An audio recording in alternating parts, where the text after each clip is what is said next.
Ne prenez plus l'avion, plus besoin de partir en Égypte pour découvrir la pyramide de Maslow. Bon, plus sérieusement, je vous explique. À votre avis, pourquoi certaines entreprises arrivent à capter l'attention de leurs prospects, tandis que d'autres n'y parviennent pas? Eh bien, la réponse, elle est simple. C'est parce qu'elles savent comment parler aux besoins profonds de leur audience. Et la pyramide de Maslow est un outil essentiel pour réussir à bien communiquer en marketing. Je vous montre. Donc voici la pyramide de Maslow. Cette pyramide, elle est séparée en 5 étapes primordiales qui vont vous permettre de checker tous les besoins de votre prospect pour qu'il se dise à la fin que votre offre est faite pour lui. Pour bien comprendre comment se structure cette pyramide, premièrement, on va avoir juste ici les besoins physiologiques. C'est le fait de manger, boire, dormir, se loger, en gros satisfaire ses besoins primaires. Ça, vous pouvez le voir typiquement avec des entreprises telles que les hôtels, McDo, les fast-food, les Airbnb, qui répondent à ces besoins-là. Ensuite, le besoin de sécurité, c'est le fait de se sentir protégé, d'avoir des repères stables et pouvoir faire confiance. Donc là, pour pouvoir vendre votre service, votre prospect doit avoir confiance en vous. Ce que vous pouvez faire, c'est faire du contenu qui montre comment se déroule votre offre pour être totalement transparent. Ensuite, il y a le besoin d'appartenance. C'est le fait d'être aimé, compris, écouté et d'être entouré et d'intégrer une communauté. Donc là, l'objectif, ça va être de faire un contenu qui va lui montrer que votre offre va lui permettre de s'élever socialement parlant. Et là, ça va checker ce besoin-là. Et en avant-dernier, on a le besoin d'estime que beaucoup d'entre nous connaissent. C'est le fait de se sentir utile, se sentir reconnu, valorisé et apprécié pour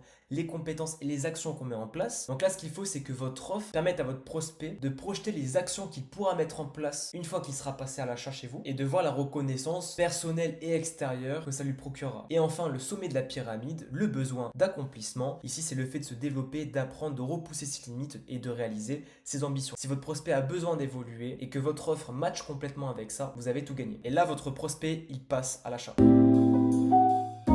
Donc en fait, si on inverse la pyramide tout simplement, donc là si on prend le cas typique d'un coach en dev perso qui accompagne un client et qui documente tout ça, le prospect qui voit ça, il va se dire à son tour: ah mais attends, si je me fais accompagner moi aussi, je vais apprendre plein de nouvelles choses, besoin d'accomplissement. Vu que je vais prendre confiance en moi, les autres vont me reconnaître pour ma vraie valeur. Et vu que je vais pouvoir être reconnu, je vais pouvoir intégrer une communauté, appartenir à un groupe. Vu que j'aurai confiance en moi, les autres auront confiance en moi également. Donc là c'était le besoin de sécurité. Et pour le besoin psychologique, vu que je suis heureux dans ma vie, épanoui, je dors mieux, je mange mieux, ma santé est meilleure. Voilà, donc toi aussi utilise la hiérarchie des besoins selon la pyramide de Maslow pour avoir plus de clients. Et abonne-toi.